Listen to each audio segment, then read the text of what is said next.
Muy buenas noches a todos y todas los que escuchan Abriendo Puertas, su espacio de reflexión sobre la realidad nacional, un programa producido por el Departamento de Sociología y Ciencias Políticas de la UCA.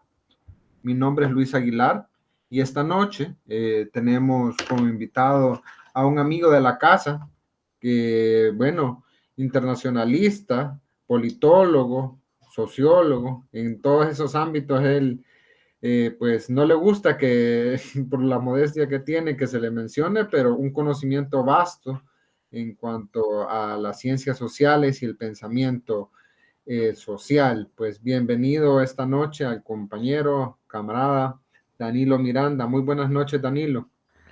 Buenas noches, Luis. Qué generoso de tu parte. Agradezco tus apreciaciones. Pero estamos aquí para aprender también y para reflexionar sobre un tema que además es complejo y tiene aristas que seguramente no vamos a poder hacer, pero creo que podemos tener un diálogo general sobre este proceso que estamos observando con espanto en Asia Central y específicamente en Afganistán. Por supuesto, y tal cual lo decía Danilo, esta noche vamos a hablar, a platicar acerca de la situación de Afganistán y la retirada de Estados Unidos. ¿Qué es lo que pasa en este país, Danilo? Para comenzar, para ver una situación en cuanto, no era, digamos, flores al aire al principio, sino una situación de contextualización para nuestros oyentes, para saber que esto tiene que ver con un ajedrez internacional, una situación geopolítica que tiene ciertos antecedentes, para hacer una remembranza a quienes nos escuchan. Podríamos observar o tomar un punto de partida, si podrías, digamos, de manera sucinta, explicarnos a partir del 11 de septiembre, si crees que es un punto importante de analizar desde ahí o de más atrás, pero ¿qué es lo que ha sucedido con Afganistán y su situación con Estados Unidos? Sí, muchas gracias, Luis. Bueno, es un país que lamentablemente durante las varias décadas que llevo de vida ha estado en guerra. Prácticamente, pues, para poner una delimitación temporal, sería bueno remontarse a la época de los años 70, porque Afganistán era un país controlado por grandes señores terratenientes y hubo un intento de modernización a través de una especie de revolución de carácter socialista en el año 1978 y con reforma agraria y también con algunas reformas de carácter civil que despertaron la animadversión de algunos grupos en ese momento relacionados con el Islam. Eh, y bueno, comenzaron a hacer la guerra, diversos grupos, un mosaico muy complejo también, porque es una región que en esos años 70 el asesor de seguridad nacional de los Estados Unidos, Brzezinski, hablaba de los Balcanes, del centro de Asia, en la medida en que se cruzaban, digamos, en la configuración de los estados-nación, se, entrecruzan, se entrecruzan diversos grupos lingüísticos, culturales, étnicos, y así como en los Balcanes, eso dio origen en los 90 a guerra y genocidio. A través de esa complejidad, por ejemplo, hay varios países en el Asia Central, algunos de ellos fueron parte de la extinta Unión Soviética, como el caso de Uzbekistán, Tayikistán, Turkmenistán. Bueno, Afganistán está, podría decirse, en medio de esa complejidad, de ese mosaico de estados, y cada uno de esos estados tiene algunas poblaciones predominantes y otros grupos que son minoritarios. Por ejemplo, en el caso de Afganistán, los pashtunes son el principal grupo étnico, pero también hay tayikos, que son mayoritarios en Tayikistán, también hay uzbecos, que son mayoritarios en Uzbekistán, y así, hazaras, bueno, otros grupos, y a veces estos grupos se han portado determinadas banderas también de carácter religioso, o han estado insertados desde tiempos inmemoriales en las ambiciones de diversos imperios que desde la antigüedad han campeado por toda esta región. Entonces, volviendo a la década, a este periodo, podríamos decir, donde se intenta una modernización del país bajo la bandera comunista, y luego la intervención soviética, que terminó convirtiendo al partido en como casi una especie de satélite, y los Estados Unidos, que como decía, tenían cierto interés en esa región, de tal punto de vista que ya habían hecho este mapa geopolítico, como te digo. Por cierto, aquí en la librería de la UCA hay un libro que se llama El Gran Tablero Mundial de Brzezinski, que es este asesor que precisamente pugnaba por una mayor intervención militar y estratégica de Estados Unidos, y fue así como bajo bueno, interviene y entablan alianzas con algunos de estos grupos. Bueno, creo que de nuestra época, Luis, había aquella famosa película de Rambo 3, porque Hollywood siempre ha ido caminando a la par de los acontecimientos, a veces para caricaturizar, para simplificar o como burda propaganda. Entonces, en esa película de Rambo, el héroe obviamente es un gringo, un mercenario gringo que llega a ayudar a estos grupos que son presentados como heroicos, mujahidines, yo no sé si ya tenían en esa época ese nombre, y combaten al gobierno prosoviético, que como tal es presentado en las industrias culturales como una serie de hombres fríos, desalmados, frente al estadounidense lleno de sentimientos. Bueno, ya entonces veíamos esta operación militar a gran escala. Luego la Unión Soviética es debilitada severamente y se va de Afganistán, si no recuerdo mal, en 1988. Y ya podría decirse que la Unión Soviética tuvo en Afganistán, o Afganistán fue para la Unión Soviética lo que Vietnam fue para los Estados Unidos. Una derrota ante fuerzas que no contaban con el avance tecnológico del ejército soviético, pues, o sea, en el mismo sentido que Estados Unidos en Vietnam. Entonces la misma población le hacía la guerra de guerrillas y terminó el ejército soviético, y la Unión Soviética además ya en un proceso de gasto considerable a poco tiempo de su disolución final. Entonces, todavía, a diferencia del gobierno actual sostenido por Estados Unidos, el gobierno comunista, podríamos decirse, de la época, sobrevivió todavía un par de años a la retirada del Ejército Rojo. Pero luego una serie de disputas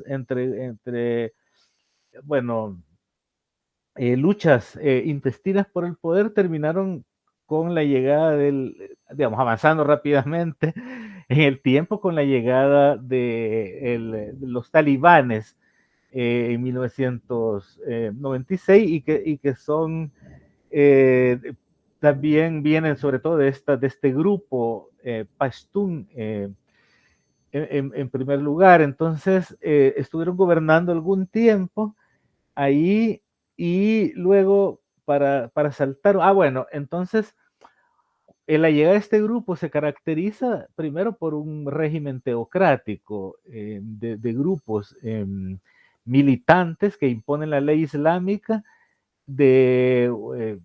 a través del terrorismo de Estado y de penas severas, y también un gobierno patriarcal que ejercía todo tipo de penas crueles y degradantes, principalmente contra las mujeres, que eran obligadas a llevar una vestimenta conocida como burka, que apenas deja una redecilla en los ojos, y también ejecuciones en los estadios, y otra serie de violaciones a los derechos humanos y de violencia ejercida contra la población en la imposición de una sociedad ultra tradicional y ultra autoritaria.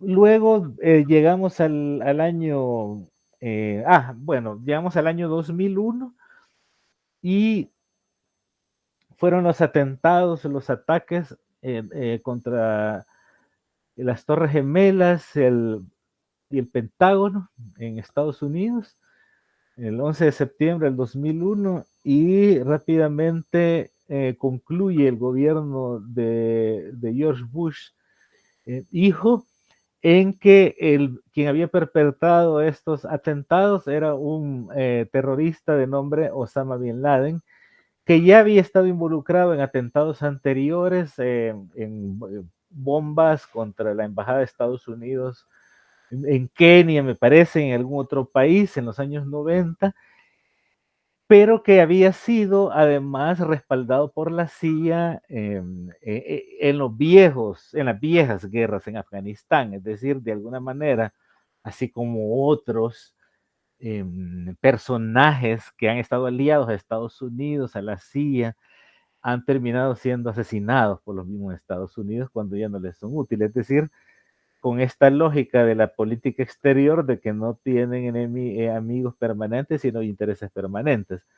Lo mismo podríamos decir de Saddam Hussein, por ejemplo, que recibió apoyo en aquel momento de Estados Unidos y de otras potencias europeas para hacer la guerra contra Irán en los años 80, o el general Noriega en Panamá, que también era aliado de la CIA, que terminó ocasionando, o más bien que su cacería resultó en la invasión sangrienta de Estados Unidos a Panamá en 1989 y en la captura de Noriega. Es decir, por eso es necesario ver con amplitud histórica estos complejos procesos.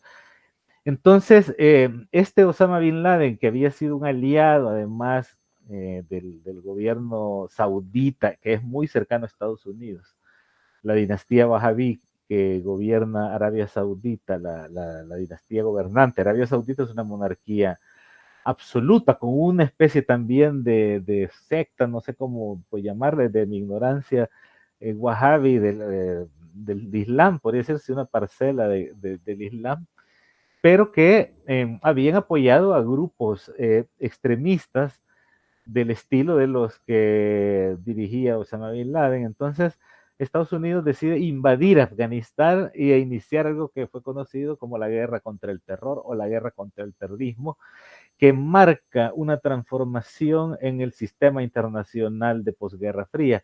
Recordemos que desde la caída del muro de Berlín y de la Unión Soviética, poco después, en 1989-1991 respectivamente, había una especie de ilusión de un nuevo orden global que incluso había sido legitimado teóricamente por pensadores estadounidenses como Francis Fukuyama y su famoso fin de la historia, y otros credillos de un mundo ya pleno, en esa perspectiva evolutiva donde la civilización no hace sino ir mejorando. Entonces el 11 de septiembre de 2001 provocó una ruptura en ese orden internacional idealizado y mostró que detrás de ese nuevo orden global el mundo seguía siendo un lugar caótico, un lugar de conflictividades múltiples y complejas, que no estaban nada más inscritas en la lucha de la Guerra Fría este y oeste, sino que obedecían a diversas razones, más allá de lo socioeconómico, sino también en el orden cultural y tensiones políticas y geopolíticas propias de regiones tan conflictivas como Oriente Próximo y el Asia Central. Entonces, Estados Unidos impulsa una guerra con una coalición internacional en Afganistán, y esa guerra de 20 años y que tuvo, me parece, en el orden de los 200 o 300 mil muertos, y un país destruido, plagado de atentados. Y vale decir también, Luis, que había más, era más santuario del terrorismo internacional, digamos, a la concepción estadounidense, en Pakistán que en el mismo Afganistán, siendo Pakistán un aliado cercano de los Estados Unidos. Entonces, bueno, se ha hablado de muchos factores, por ejemplo, la posibilidad uno es la capacidad del complejo militar industrial de los Estados Unidos de fabricar guerras para generar patrones de acumulación capitalista a gran escala a través de esta industria armamentista. Y es además la posibilidad de las grandes energéticas de explotar los recursos en diversos países y en el caso del Asia hay muchísimos recursos, por ejemplo el gas natural, etcétera. Entonces, esta intervención militar de Estados Unidos, que fue prácticamente un fracaso de principio a fin porque no logró estabilizar Afganistán, que era uno de sus propósitos, y lograr constituir una fuerza de seguridad relativamente estables y un gobierno además que pudiera tener el monopolio de la fuerza, se truncó, se quedó a medias o ni siquiera logró establecer una autoridad más allá de Kabul, en la medida en que estos diferentes grupos, entre ellos el Talibán, siguieron teniendo un control efectivo a través, por ejemplo, bueno, del tráfico de drogas, que también se recrudeció. En este caso de Afganistán ha sido uno de los países, vale la pena decir, principales productores de amapola en el mundo, y este es otro factor que ha influido en el financiamiento de grupos armados, como aquí, por ejemplo, podemos tener el caso colombiano en América. Entonces, esa ubicación también de Afganistán estratégica le permite ser como un pivote pues, de estos negocios ilícitos de gran calado y el financiamiento de la guerra. Entonces, bueno, los señores de la guerra prácticamente controlaban Afganistán, ese territorio vasto de esas grandes cordilleras y sistemas de cuevas, por ejemplo, donde finalmente Estados Unidos asesinó a Osama Bin Laden. Una geografía muy compleja y una orografía muy complicada. Entonces, bueno, en ese inmenso territorio no podía ejercerse una autoridad central y una construcción del Estado-Nación, tal y como han definido los teóricos de Occidente, como aquella definición clásica de una autoridad que ejerce, o un gobierno, un aparato administrativo que ejerce autoridad sobre una población determinada dentro de la frontera de un territorio. Entonces prácticamente las fuerzas de seguridad huyeron en desbandada, pues, o sea, se desplomó el aparato, se desplomó el Estado, podríamos decir, o ese débil aparato administrativo y político, y Estados Unidos pues decidió abandonar, y el presidente huyó, y bueno, y prácticamente eso facilitó, allanó el camino para que los talibanes entraran en Kabul y se vieran estas imágenes, la verdad, lamentables de la gente intentando huir despavorida del aeropuerto de Kabul, Estas imágenes recuerdan, Luis, por ejemplo, porque está viendo una noticia de que todos los funcionarios o personas que trabajaban con los Estados Unidos o aliados de Estados Unidos huían intentando entrar en los aviones y fueron dejados a su suerte. Eso recuerda las imágenes de la gente tratando de huir de la Teherán cuando recién había triunfado la revolución iraní en 1979 y los colaboradores o quienes habían sido colaboracionistas e intentaban huir, pues los dejaron a su suerte, los diplomáticos occidentales, y lo mismo pasó en Vietnam con los colaboracionistas en Saigón tras la derrota de Estados Unidos en el 75 y que querían subirse a los helicópteros y los dejaron también a su suerte, porque como dice el dicho, mal paga el diablo a quien bien le sirve, y esto es una señal de la debilidad de Estados Unidos, es decir, de la debilidad de la superpotencia, que en 20 años, o sea, parece, Luis, que no hubieran pasado 20 años. Mira, cuando yo vi la noticia, Luis, de que la gente estaba intentando escapar de Kabul porque los talibán habían llegado, pensé que era una noticia de archivo, realmente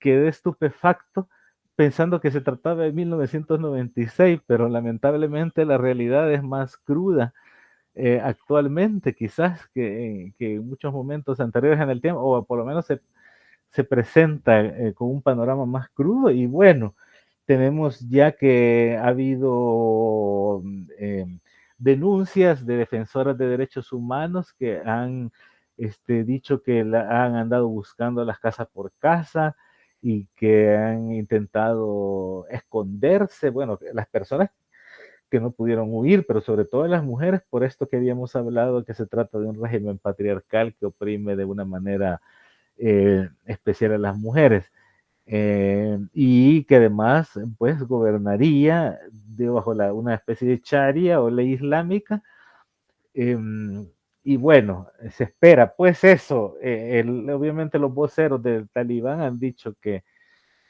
van a gobernar con el respeto a los derechos humanos, pero bueno, también Facebook ha decidido cerrar el espacio como plataforma para el mensaje talibán. Así que, digamos, ese es a grosso modo, Luis, y en medio hay un montón de detalles, ¿verdad? Que Sí, por desconozco, supuesto. pero digamos, planteo nada más una caracterización muy general. Sí, muy bien, Danilo. A nosotros, justamente aprovechando ese escenario tan complejo, como lo describís, en un tiempo tan corto que, como siempre, vos sabés, en radio se nos va súper rápido, pero has descrito muchos elementos importantes que creo que son necesarios abordar. No creo que los abordemos todos, pero en la segunda parte, que ya ahorita estamos casi cerrando nuestra primera parte, vamos a abordar acerca de esa importancia geográfica que tiene Afganistán, el rol de China, el rol de Rusia en esto de Afganistán y algunas, digamos, preguntas polémicas, porque también anda una situación, ¿es bueno o no que se haya metido entonces a Estados Unidos? ¿Es positivo para quién o negativo para quién que se vaya a Estados Unidos? Eso esperamos nosotros abordarlo en la segunda parte de nuestro programa Abriendo Puertas y volvemos después de esta pausa comercial.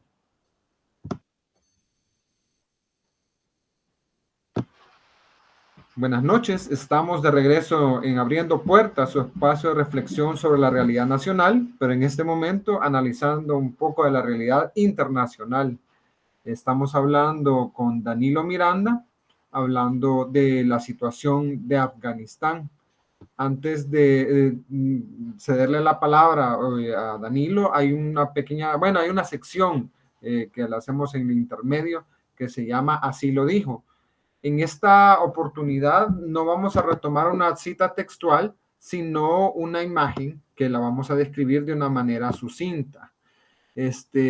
Dice aquí el periódico Charlie Hebdo, bueno, este periódico satírico en Francia, saca una foto con bueno, mujeres cubiertas de pies a cabeza hablando de los talibanes y con que están con una camisa de Lionel Messi atrás, con un número 30, haciendo un guiño como lo que el Paris Saint-Germain compró a Lionel Messi, el capital es catarí, y de pronto hay unas relaciones sumamente complejas en esto. Parecería pues un guiño de cómo es esta complejidad de entender esto del mundo árabe. Ahora, Danilo, en este sentido, antes quizás de abordar lo segundo, a ver si nos queda tiempo a abordar esto de así lo dijo, pero quisiéramos ver tu perspectiva.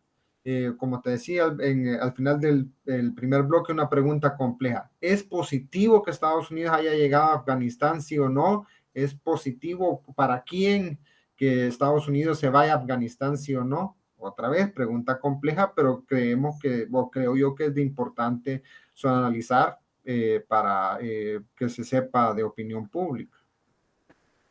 Mira, Luis, primero yo quiero decirte una cosa. Yo estoy en contra del colonialismo y del imperialismo, en cualquiera de sus formas y en la historia en general. Yo no estoy de acuerdo que las grandes potencias, imperios, invadan otros países, ejerzan la violencia y los sometan. Este es un principio general y aplica para Estados Unidos como aplica para la Francia o cualquier otra potencia. Es decir, no estoy de acuerdo con la injerencia de Estados Unidos en América, ni con el colonialismo europeo en África, ni con las intervenciones militares de Estados Unidos en Asia, en diferentes momentos de la historia. Entonces, partiendo de ese principio, y bueno, además quiero decirte, Luis, porque pues a mí me interesa mucho comprender las relaciones internacionales, pero yo también tengo, digamos, una perspectiva como persona. Y yo particularmente fui a marchar, no contra la invasión a Afganistán, aunque me opuse a la invasión a Afganistán, y también fui a marchar contra la invasión de Estados Unidos a Irak 2 años más tarde, que formó parte de estos mismos procesos de guerra contra el terror, como le llamaron, o guerra contra el terrorismo. Así que de ninguna manera me parece bien. Yo sé que en El Salvador hay personas que aplauden que Estados Unidos intervenga en los asuntos internos pensando que eso va a beneficiar al país, pero yo no estoy de acuerdo con eso. Porque cuando Estados Unidos interviene no lo hace velando por los intereses del país invadido, sino por sus propios intereses y por las relaciones de fuerzas entre las diferentes agencias, entre los distintos poderes económicos y quienes se benefician de la guerra. Entiéndase eso, las grandes corporaciones del complejo militar industrial, como ya mencionaba, tal es el caso de Lockheed Martin o Boeing o todas estas grandes industrias con todas las burocracias estatales que son aliadas y que producen también conflictos que son inmanejables, ¿verdad? Son conflictos inútiles que no van a llevar a ningún lado, se van a empantanar. Entonces, creo que Irak y Afganistán fueron estas señales del empantanamiento, ya que tras la invasión de Estados Unidos quedaron países en unas situaciones más caóticas y violentas. En el caso de Irak, donde Estados Unidos decía combatir el terrorismo, se multiplicaron los atentados terroristas, que no digo que no los haya cometido Saddam Hussein, de ataques de armas químicas contra su población en su momento, y tantas violaciones a los derechos humanos que se decían, pero la intervención terminó por abrir la caja de Pandora de todos las violencias que estaban contenidas de alguna manera bajo la dictadura de Saddam Hussein. Y el caso de Afganistán, Luis, hemos hablado de la Unión Soviética de Estados Unidos, pero diversos imperios, y no vale la pena que hablemos aquí de un milenio atrás o de siglos atrás, pero solo por hablar de los británicos, en esas tensiones con los rusos en el Asia Central y luego ya en el siglo XX intervenciones de Estados Unidos. Es, Afganistán es un lugar difícil para cualquier potencia invasora que quiere establecerse ahí. Estados Unidos ha sufrido atentados en varios lugares, en el Líbano, por ejemplo, sí. Bombas a embajadas, a sedes de sus soldados de ocupación. El caso, bueno, de Irak y el caso de Afganistán, como decíamos, donde fue imposible establecer una autoridad. Pero además, muchos críticos han dicho esto de la guerra contra el terror, ¿qué es exactamente? Es decir, ¿contra quién está haciendo la guerra Estados Unidos? Porque no es un Estado-nación. ¿Contra quién lo va a hacer? ¿Contra una organización que es fluida además y que tiene conexiones en Occidente, en el sistema financiero, que tiene aliados en diferentes lugares? Por ejemplo, porque lo mismo en Europa. ¿Para qué hace? Esto ha servido para que se alimenten pasiones negativas, odios, y para que hayan florecido gobiernos de extrema derecha en Estados Unidos y en Europa, y el racismo y la xenofobia en la medida en que se han establecido regímenes del miedo en Occidente, ¿verdad? Pero ¿miedo a qué exactamente? Primero, esto ha generado muchos mitos que es necesario develar. Primero, el mito de que Islam es igual a terror o que una persona musulmana es igual a terrorista, ¿verdad? Eso está demostrado. O sea, parece que es necesario decirlo, Luis, aunque sea caricaturesco, pero el Islam pero no lo es. El Islam es una religión de más de 1.000 millones de personas y en una región geográfica que se extiende de países no árabes como Pakistán o Indonesia o la India, que tiene millones de personas musulmanas, hasta todo el mundo árabe. También los musulmanes, hay musulmanes no árabes en Turquía. Esa es otra serie de pueblos que también abrazaron el Islam, es decir, más allá del mundo árabe.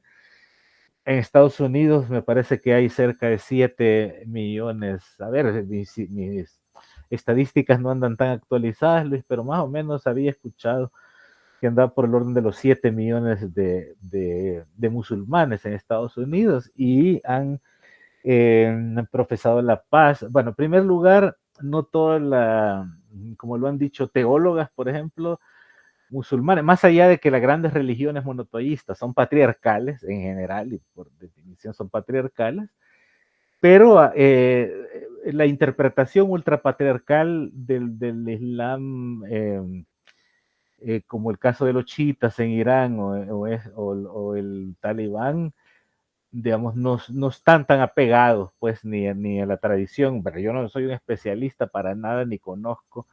Tengo un conocimiento muy vago y muy general sobre eso, pero he escuchado teólogas musulmanas que dicen que esa es una interpretación que no corresponde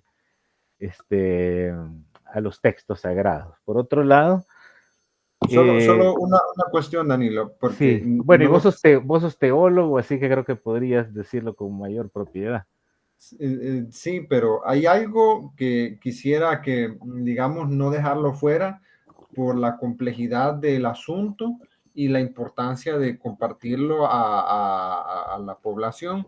En este caso, si ha habido una intervención de Estados Unidos y es de la postura tan clara y contundente y no sé si ética, pero yo creería que sí, no, tal vez no lo tengo tan seguro, pero desde una profunda convicción de la no violencia, del no imperialismo, cuál hubiera sido una salida para el pueblo y para Afganistán, que Estados Unidos se quedara ahí, que saliera a ese punto, digamos, porque hay muchas voces que andan ahí, o no, que no tenían que salir ahorita, pero entonces esa, digamos, complejidad de esta pregunta lo hago con un sentido de orientar a la población qué es lo mejor, esperar que venga a Estados Unidos, recupere estos pueblos con estas maneras de pensar que se autogestionen o desde adentro o que venga la comunidad internacional. ¿Cuál es tu visión acerca de esto?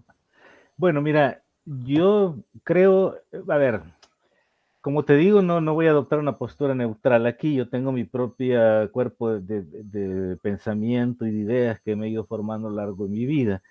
Yo creo que hay toda una teorización además de la guerra justa, que viene desde la antigüedad, pues desde bueno, los padres de la iglesia hasta pasando por filósofos contemporáneos que han hablado de la guerra justa. ¿En qué condiciones una guerra puede ser justa? O sea, digo, no es un pacifismo ingenuo hacer la guerra en ninguna circunstancia. Obviamente, hay condiciones en que se podía justificar. ¿Cuáles? Bueno, eso es bien complicado, pero digamos, por ejemplo, se considera que un pueblo puede defenderse si es agredido por un país extranjero. O, bueno, yo también creo en las luchas por la liberación que hubo en África, Asia, América Latina, ¿verdad? O sea, el derecho del pueblo vietnamita a defenderse de las atrocidades y de la invasión estadounidense, o el derecho de los pueblos latinoamericanos de resistir al imperialismo. Ahora bien, hay situaciones humanitarias que requieren de la intervención, de acuerdo al derecho internacional, de la comunidad internacional, previa aprobación de las Naciones Unidas cuando ha habido un acto de agresión. Esto de acuerdo a la Carta de las Naciones Unidas. Yo no recuerdo si la ONU aprobó la guerra de Afganistán. Yo lo que recuerdo es que fue en el marco de la OTAN, y me corregís, ¿verdad? Y es lo mismo que la guerra de Yugoslavia, que fue atroz también, que Occidente también causó esto que ellos llaman daños colaterales, que no son otra cosa sino crímenes de guerra. Entonces, también lo mismo en el caso de Somalia en 1994. Entonces, ¿cuándo se justifica entonces?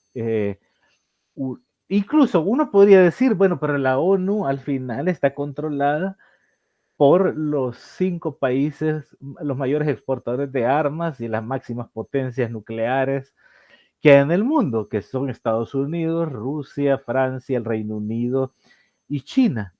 Ahora bien, este es el Consejo de Seguridad, pues me refiero a que el Consejo de Seguridad domina la ONU y no así la Asamblea General, que tiene un carácter más moral, podría decirlo recomendable, pero es el Consejo de Seguridad el que tiene capacidad de veto y el que en última instancia puede decidir cosas de esta índole. Entonces, al menos se pueden neutralizar mutuamente, es decir, esta capacidad de vetar que tiene el proceso de decisión en el seno del Consejo de Seguridad Nacional, que está dividido en 10 miembros no permanentes y 5 miembros permanentes, que son estos, que tienen capacidad de veto. Digamos, hay un equilibrio, se podría decir de alguna manera, ¿verdad? Como no dándole la razón enteramente, pero situándolo en un plano más racional que una intervención de la OTAN, por ejemplo, que sabemos que fue creada, digamos, en respuesta o para hacer la Guerra Fría contra el bloque soviético. Eh, y que buscó encontrar un lugar para su existencia después de la Guerra Fría. Y ya no se diga empresas como la invasión de Estados Unidos a Irak, que fue totalmente unilateral, con la lamentable participación del Reino Unido de Anthony Blair, y que contó con el bochornoso apoyo del gobierno salvadoreño, de las administraciones de Francisco Flores, Saca y no sé si incluso Funes. Todavía no sé si mantuvo algunas tropas allá o no recuerdo muy bien, Luis, la verdad. Pero al menos Saca y Sánchez, y cómo se llama, perdón, Francisco Flores, apoyaron con tropas simbólicas, evidentemente, ¿verdad? Para la Sí. reconstrucción, es decir, tropas de ocupación, ¿verdad? Para salvaguardar ahí a los funcionarios invasores y a las empresas que se llegaron a lucrar de la destrucción y reconstrucción de estos países. Entonces, es evidente que Estados Unidos no tiene, ¿qué tiene que estar Estados Unidos en Asia Central? O sea, ¿por qué tiene o sea, cuál es su lugar allá? Es que Es eso decir, es ¿por qué no se queda dentro de sus fronteras? ¿Por qué tiene que intervenir en cuanto conflicto externo considere que va a afectar sus intereses económicos tan expansivos e imperialistas? Es por decir, supuesto, y que esa es la pregunta de fondo, Danilo, porque que quisiera que en el corto tiempo que nos queda, ¿cuál es la opción? Porque se oyen en países donde hay autoridades abusivas que violan los derechos humanos, y lo mencionaste de alguna forma, dice, no, pero mejor soportar nosotros pelear contra esta forma de violación de la autoridad, violaciones de derechos humanos, o esperar la intervención internacional, que puede ser igual o peor. Es una especie de callejón que nos ponen en encrucijada, y Afganistán lo muestra, como ahí estuvo la intervención de Estados Unidos y la gente, no se vayan, y todavía salió una periodista afgana, no se vayan. Entonces es compleja la circunstancia. bueno, sí, claro, es la idea de un opresor, digamos, aliarse con un opresor para hacerle frente a otro opresor. El enemigo de tu enemigo es mi amigo, o sea, parecen fórmulas eternas de la política. Y claro, hay de guerras a guerras y hay de luchas de liberación a luchas de liberación, pero uno esperaría, por ejemplo, que un país que está subordinado a una tiranía reciba, en todo caso, apoyo internacional de colectivos y de sujetos también en similares situaciones de opresión para una liberación conjunta. Pues quizás se lo estoy planteando de manera utópica, pero ya en otros momentos de la historia hubo tejido de solidaridad internacional para hacer luchas de liberación frente a una evidente opresión de una potencia extranjera o de alguna tiranía interna. Entonces, yo creo que depende, Luis, pero yo no puedo esperar que un opresor como el gobierno de Estados Unidos venga a liberarme de otro opresor como el dictador de turno en alguno de nuestros países, ¿verdad? El Salvador o Nicaragua, ¿verdad? O cualquier otro. Entonces, ¿qué te puedo decir? Yo sé que no es bien visto que se hable así, porque El Salvador ha sido un país que ha estado sometido a Estados Unidos permanentemente, pero no va a venir a solucionar los problemas de Estados Unidos. Además, ¿quiénes son los interlocutores después de Estados Unidos? En cada de uno de estos países, ¿sabes? Hay que verlo, hay que examinar a los interlocutores de Estados Unidos y cuáles son sus intereses en cada uno de los países y por qué generan a veces rechazo a esos interlocutores, digamos, ¿qué han hecho? Digamos, cómo han aprovechado esa alianza con Estados Unidos. Entonces, claro, en los lugares donde y hay una doble moral en esto, Luis. Primero porque Estados Unidos se presenta como luchador por la libertad. Depende a dónde, ¿verdad? Porque puede ser aliado de ciertos regímenes, es capaz de imponer un gobierno de terrorismo de Estado como el de Pinochet en Chile o de estar aliado con la monarquía absoluta saudí, que también tiene leyes temibles contra las mujeres. Por ejemplo, creo que hasta recién ha obtenido su permiso de conducir, donde también hay policía religiosa. Pero Arabia Saudita, que es tiene enormes reservas petrolíferas, es un aliado de Estados Unidos, además, digamos, en ese escenario también conflictivo que es el Oriente Medio. Entonces, bueno, se alía con dictadores afines y rechaza dictadores extraños, o sea, no es consecuente, pues. Entonces es bien difícil creer este discurso de la libertad y la democracia, porque generalmente esa libertad y esa democracia van acompañadas de violencia armada extrema que incluye crímenes de guerra contra civiles. Y por Digamos, supuesto, esa conveniencia de discurso, no, y Afganistán lo muestra, que no es un deseo genuino de construir una democracia, sino algún objetivo político que ya ha cumplido, pues hace que estas tropas abandonen, y me parece más que pertinente señalar. Además hay algo de carácter geopolítico y es el retroceso de Estados Unidos en la hegemonía en el globo. Esta es una derrota evidente. Estos 20 años en Afganistán son una derrota para un Estados Unidos que además ha sufrido a fuerzas fascistas de la administración pasada, y que recién en enero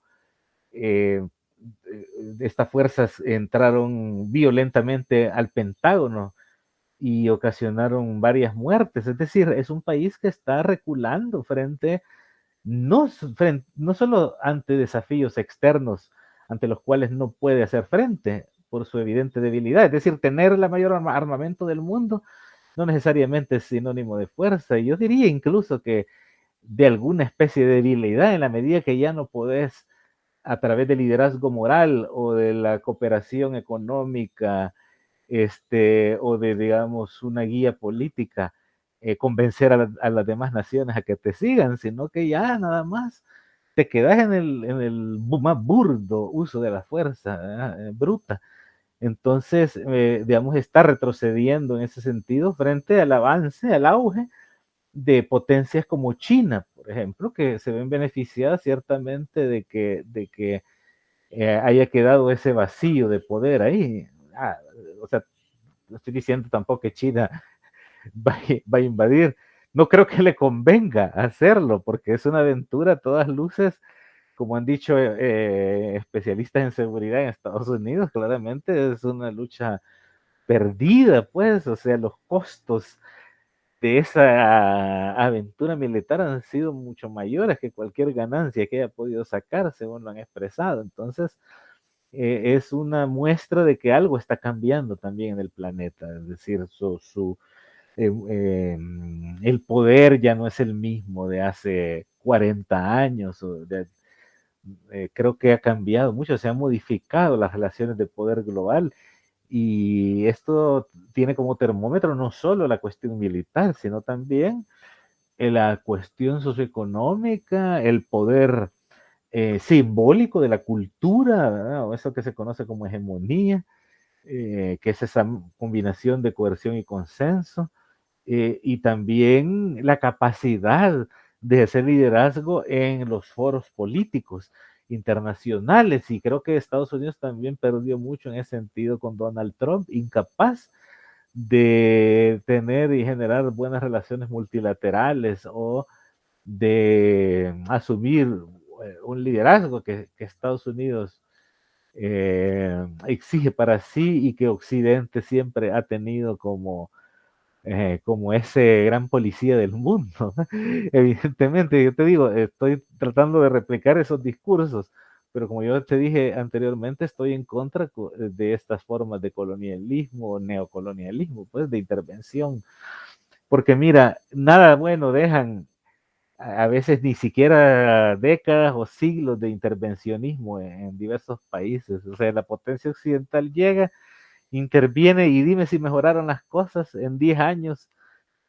Dime si mejoraron las cosas en los 20 años que estuvo Estados Unidos en Afganistán, o en los tantos que estuvo en Nicaragua a inicios del siglo pasado, o todos los años que estuvo el Imperio Británico en África, o Bélgica en el Congo. O sea, es decir, ¿qué ha traído de bueno? Pero claro, han tenido la gran capacidad estos imperios de que las poblaciones de los países invadidos y sometidos adopten sus valores, adopten su cultura, su lengua, sus ideas, que el oprimido termina amando y obedeciendo ciegamente al opresor,